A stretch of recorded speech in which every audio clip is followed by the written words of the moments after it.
May kumalat sa internet na listahan ng sinasabing mga didigmain ng China. At dun sa listahan po na yun ay nasa number 2 ang Pilipinas. May kinalaman po diyan. Ang presidente po ng Taiwan ay nag-warning din na ang Pilipinas, umano sabi niya, ay sasakupin din ng China. Hindi makukuntinto ang China na Taiwan lang ang sakupin nila. Ang sabi ang Pilipinas at mga karatig bansa ng Taiwan ay i-invade din ng China.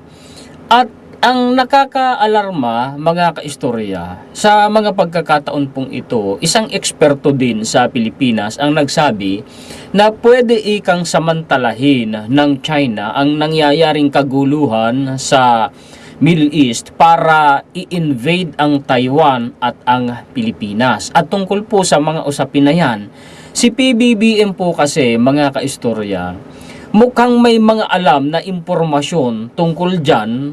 Alam naman natin mga kaistorya na lahat po ng security agencies, especially po ang intelligence ng gobyerno natin ay hawak po ng presidente.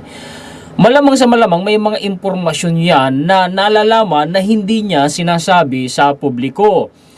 Nang nakaraang buwan kasi mga kaistorya ay nabalita rin na pinaghahanda ni PBBM ang militar natin sa 20 hanggang 30 days na labanan. Bago kasi dumating ang reinforcement ng mga kaalyadong bansa natin, kailangan handa tayo na kumbaga makipagbakbakan. At isang buwan matapos na mabalita yun ay nag-warning nga po ang presidente ng Taiwan. Yan po ang pag-uusapan natin ngayon. Mga kaistorya, paki-share po at paki-like para naman malaman ng ating mga kababayan. Importante kasi sa mga panahong ito, nagising tayo, nakabantay tayo, na nalalaman natin yung takbo ng mga pangyayari para po kung sakali hindi tayo mabulaga, nakahanda tayo. Ipakita ko sa inyo ang mga references na research ko po mga kaistorya. Ulit, ito po ay mga legit, hindi ito pinulot kung saan-saan lang. Si The Strategist po ito po mga kaistorya ay Australian Strategic Policy Institute, mga kaistorya.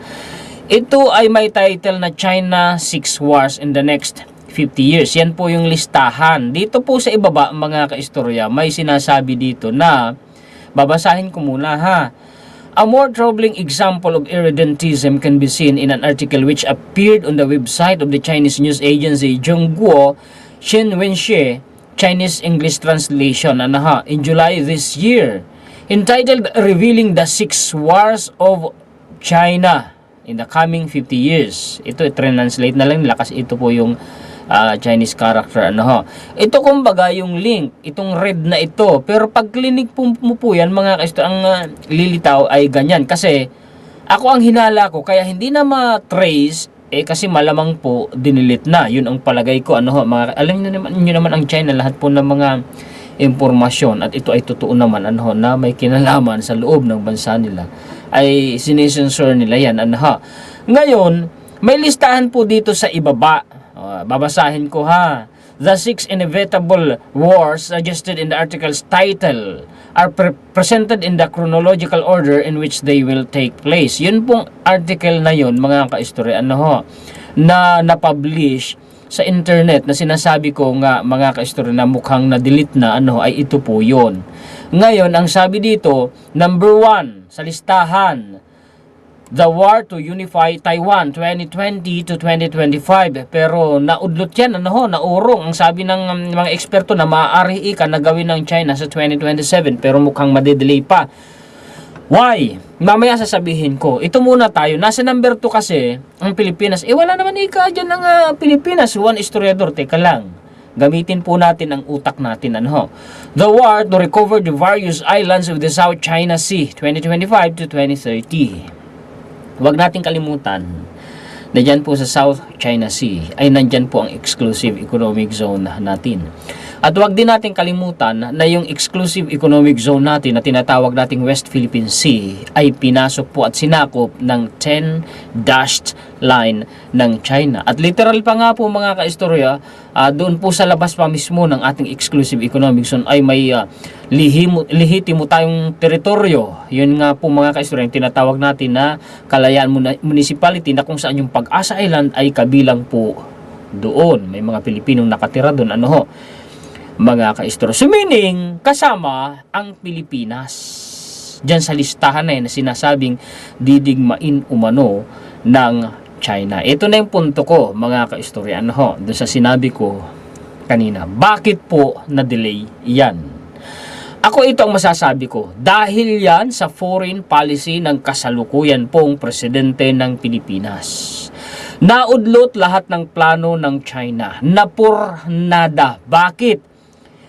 Kasi po nailagay ng gobyerno natin dito sa Pilipinas yung pinakamalaking hadlang na maaaring ma-encounter po ng China. Ano yun? Yun po yung presensya ng Amerika through EDCA.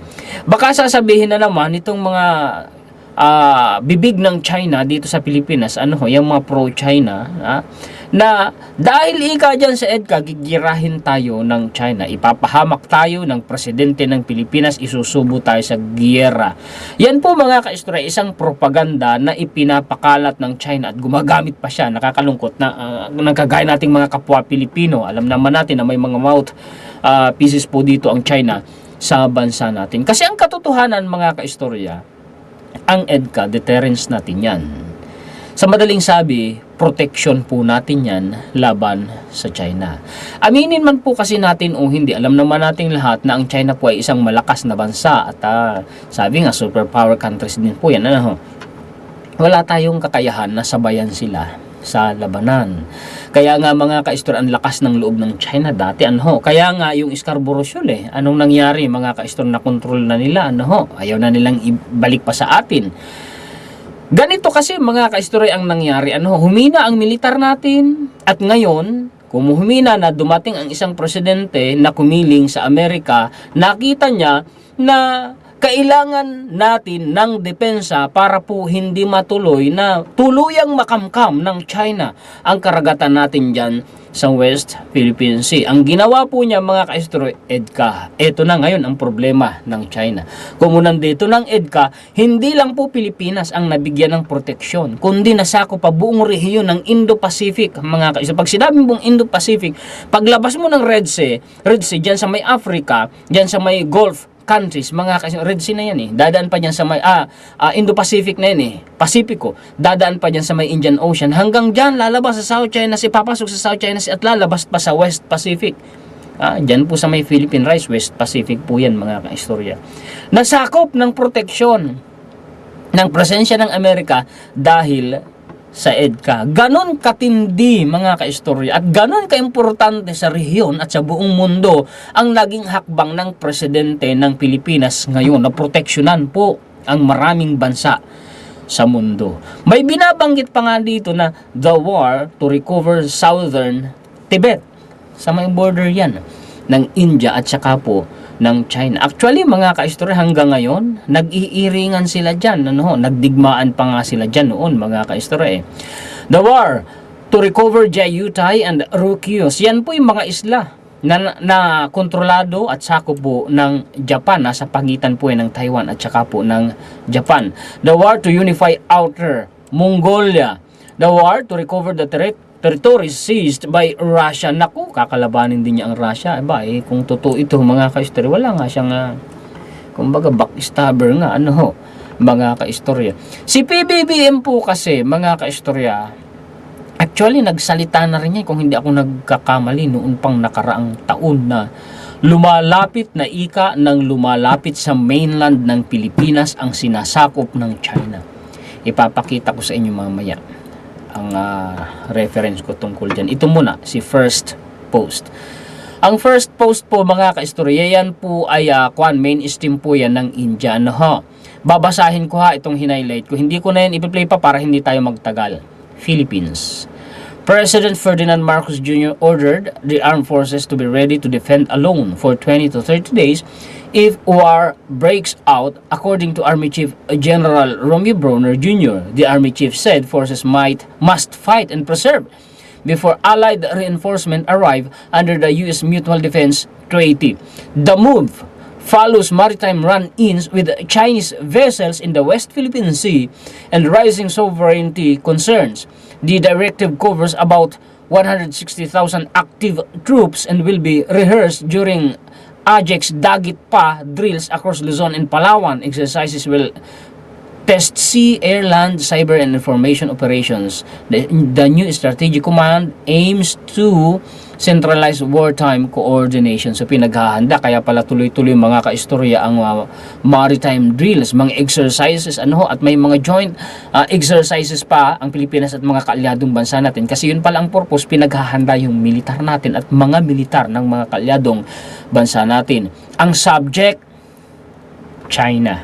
Well, yan po yung sinasabi ko sa inyo kanina, katunayan, na purnada lahat ng plano ng China. Nagpuposisyon na sana sila diyan sa South China Sea, minimilitarize na po nila yung mga nakakamkam nila.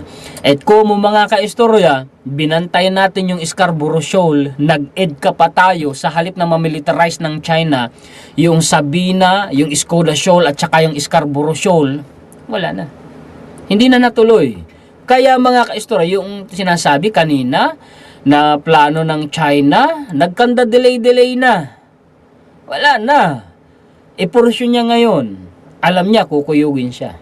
Kaya nga, galit na galit sila kay Presidente BBM. Kaya makikita nyo ngayon, mga kaistorya, yung mga pro-China, kumbaga, double effort sila ngayon para patalsikin yung Presidente. Why? Patalsikin mo yung Presidente ng Pilipinas, unang-una, sinong makikinabang? Palayasin mo ang EDCA sa Pilipinas, sinong makikinabang? Dapat maging matalino po kayo. Huwag po kayong basta padaya. Diyan sa mga propaganda na nakikita ninyo, napapanood ninyo, narinig ninyo, nababasa ninyo, especially po sa social media.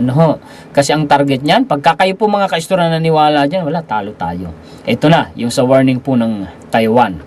Taiwan leader warns countries in region next in case of China attack. Ito yung sinasabi ko sa inyo kanina na isang buwan matapos sabihin ni PBBM na maghanda ang militar ng Pilipinas. Kasi ito January po ito mga kaistorya. Nag-warning naman ang presidente ng Taiwan. February 12 po yan, 2026. Basahin natin sa ibaba. Taiwanese President Lai Ching-te warned that countries in the region would be China's next targets should Beijing seize the democratic island, as he insisted on the need for Taiwan to dramatically shore up its defenses. Kasi ang Taiwan talagang nagpapalakas sila ng militar nila. Nandito sa baba, basahin ko po mga kaistorya. Ang sabi dito, if Taiwan were annexed by China, pag nasakop na ika ng China ang Taiwan, China's expansionist ambitions would not stop there. Presidente po ng Taiwan ang may sabi niyan. Ngayon napapatunayan ko sa inyo yung madalas ko noong sabihin sa mga vlog ko na pag nasakop ng China ang West Philippine Sea, sa palagay nyo baka ako makukuntinto na ang China? Sa palagay nyo baka ako titigil na ang China? Sagot ko naman mga kaistorya sa sarili kong tanong, hindi. Bakit? Kasi nga kailangan ng China na makontrol, ultimately sakupin ang Pilipinas at Taiwan para po kasi global dominance yan, para po mga kaistorya, kumbagay matapatan niya ang Amerika. Kasi itong Pilipinas, bansa natin at saka ang Taiwan, nabibilang po mga kaistorya sa first island chain na tinatawag, kasama po dyan ang Indonesia at saka po ang Japan. Yan po mga kaistorya, barikada, mataas na pader, malaking pader po yan, nakaharang sa China.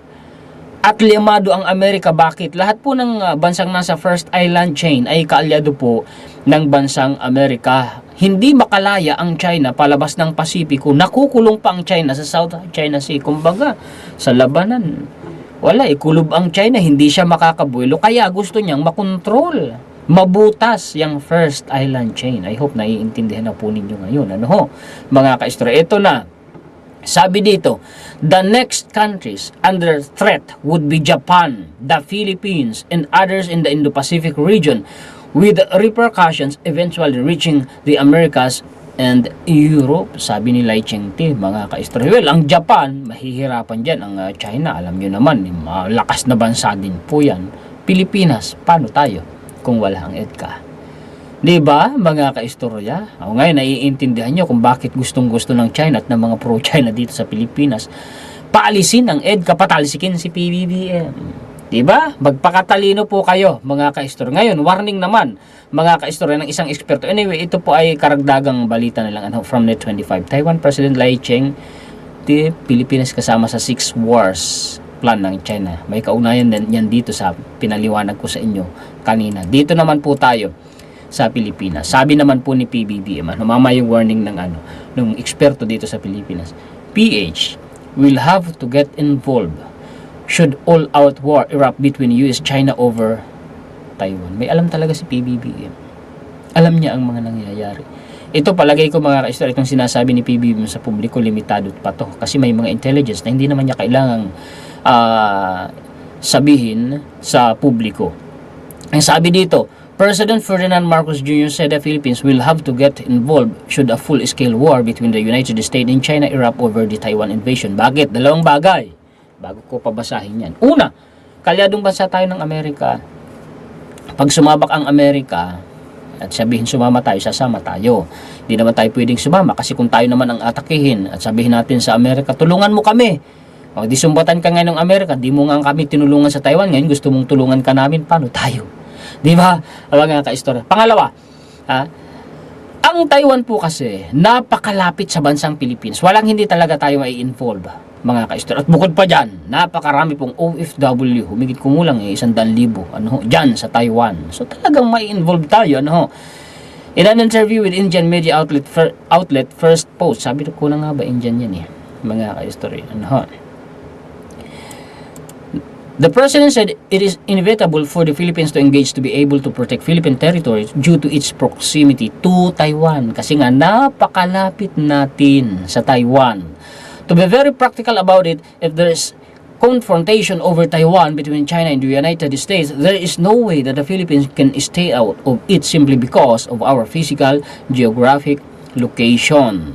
And to understand how close Taiwan is to the Philippines, the large city of Kaohsiung is a 40-minute flight from the capital of my home province in the Philippines, in Lawag. That's how close it is. Isipin ninyo, 40 minutes lang nasa Taiwan ka na. Ganun talaga kalapit, mga ka-istorya. The chief executive pointed out that if there is an all-out war between the two superpowers over Taiwan, the Philippines will be drawn into it. Sana naiintindihan ninyo. And I assure you, with the greatest hesitation, but again, we will have to defend our territory and our sovereignty. At walang hindi tayo dadamay ni China. Maniwala ka, idadamay at idadamay tayo. Why? Sinisimulan na ni China ang idamay tayo. Tingnan ninyo nangyayari diyan sa West Philippine Sea. Diba? Yan ang patunay. Mga kaisla, kahit hindi pa tayo sumali, mapapasali tayo dahil idadamay talaga tayo ni China. Ito pa, sa isang dahilan kung bakit ang China ngayon nagdadalawang isip dyan sa reunification ng Taiwan, yung tinatawag nilang One China policy. Nakita kasi nila ngayon kung gaano kalakas ang Amerika sa labanan dyan sa Middle East. Nakita rin nila na yung air defense missile nila sablay, hindi kayang ma-detect at ma-intercept, mga kaistorya, yun pong mga fighter jets at mga missiles ng Amerika, diba? Sablay, dahil yun nangyari sa sa Venezuela. Kaya nga napabagsak si Maduro.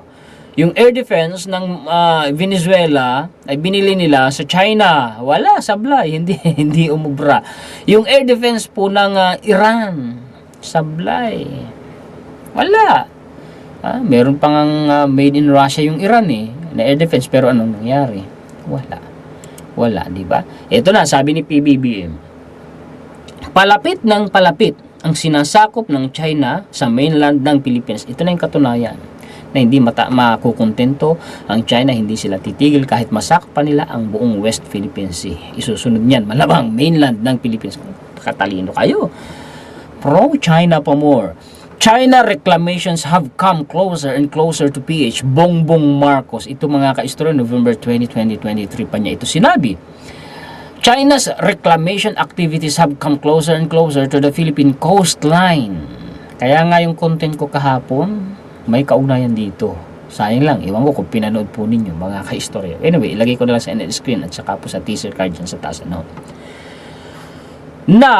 Nailigtas ni PBBM yung isang area dyan sa West Philippines Sea, sa Binasol, Escoda Shoal, mga ka-istorya, kung hindi ako nagkakamali. Kasi, planong imilitarize ng China. Sabi lang kasi ng China, kumbaga pahingahan lang ng mga mangingisda, kaya namin nirereklamo ito. Kaya namin tinatambakan, gagawan lang namin ng pahingahan ng mga mangingisda namin. Sabi lang yun ng China. O gagawan lang namin ito ng laboratory, sabi lang yun ng China. Pero ang totoo, matapos nilang yung reclamation nila, tinatayuan na nila ng military facility. Tingnan nyo nang nangyayari sa Mischief Reef.